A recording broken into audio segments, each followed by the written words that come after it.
Hi guys, welcome to Ozone.com. This is Mohit Soni, and right in front of you is the revised Jazz for 2020.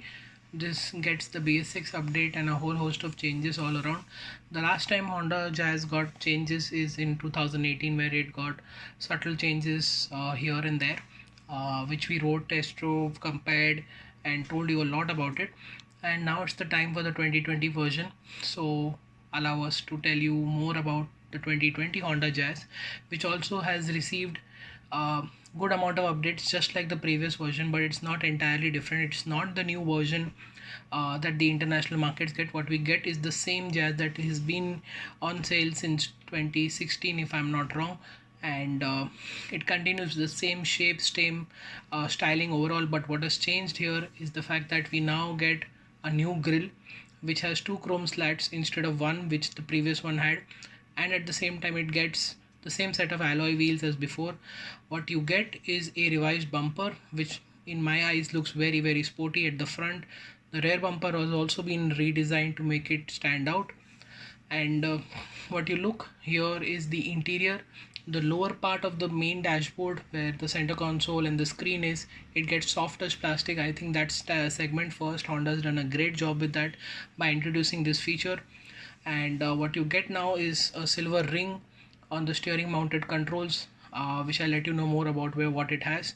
The overall cabin hasn't changed. There is aluminum inserts on the AC, on the dashboard, on the steering control. It's preserves the same set of dials as before. What you see is the automatic gearbox, the same cubby holes and storages and USB charging points along with power output. And what you get is a screen which is now revised with the new digipad system. It's there has been a lot of feedback from customers, so Honda's made sure that you get a new updated uh, screen here with a new software. We'll let you know more once we get to test drive the car. We can't tell much right now by just looking at it. um, what we can tell you now is the fact that the variants, there are going to be three variants: the VX, the V, the VX, and the ZX. What it will get is LED tail lamps, a 5-inch entertainment system with Bluetooth connectivity, steering mounted controls, keyless entry, push button start. But with that, now you're getting LED DRLs, rear parking sensors, like I said, chrome ring on the steering mounted controls, a jackknife retractable key, with I think is very cool to have in a hatchback. Cruise control, which was limited to the CVT variants earlier, is now standard on the manual variants as well. And I think that's a great move Honda has done, because what people look forward from Honda all the time is more features in their favorite brand. So Honda is upping the game with the features list. And what I can tell you, there is still more features to be on offer. Like I told you, the soft touch dashboard is here, the smart key system is here, which was all limited to the CVT variant. Now it's being added to the manual variant as well. The third variant, which is the top of the line ZX variant, it gets LED lamps, headlamps at the front, LED DRLs integrated into the same headlamp.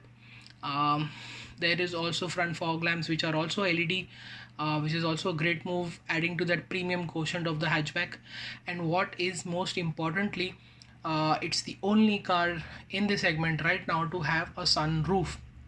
Well, the Elite i20 is still far away from its new version. The Ultros does not have it, the Polo does not have it, the Baleno, the Glanza obviously don't have it. Honda has done a great job of adding that WRV feature into the Jazz to make sure that it stands out and attracts customers, because most of you guys are looking for a sunroof. We know that fact, and the manufacturers know that fact, and that is why you're getting that sunroof. um, as you can see, there are a lot of changes with the Honda Jazz here, making it quite attractive package in this category, because there is a lot of competition, but some cars are about to get new engine. Somebody's going to get a brand new platform, brand new car, just like the i20. The Ultros is getting a turbo petrol. The Honda Jazz, though, also has some changes in the powertrain department.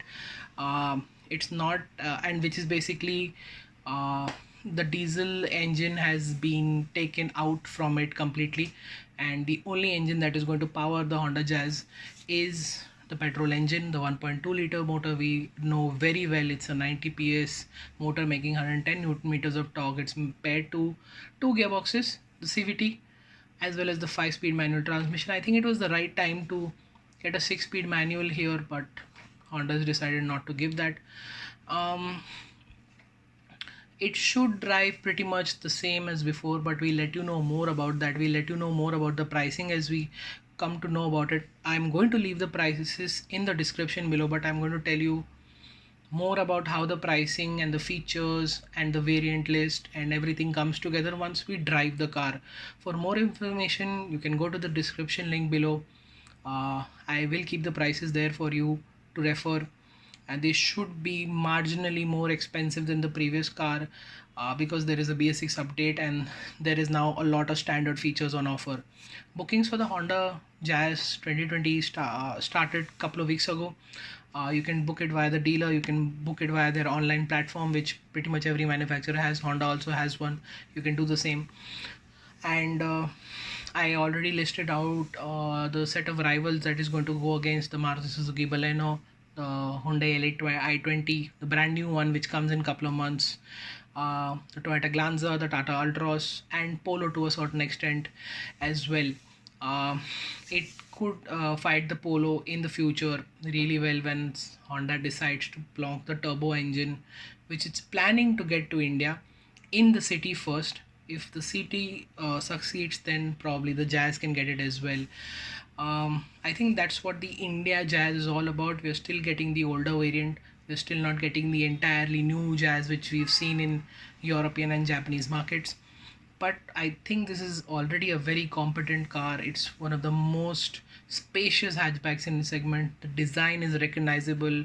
It's great with people who love to drive cars in the city as well, not compromising on terms of safety, space, practicality, fuel efficiency that Honda is known to give with the Honda Jazz.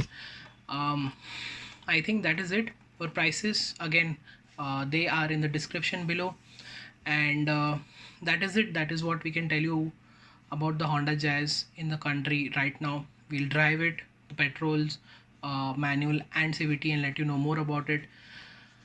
So thank you so much for watching this video, guys. Hit that notification bell, subscribe to our channel, like this video, comment if you want to ask anything, and do not forget to subscribe to our channel. Thank you so much for watching, and goodbye.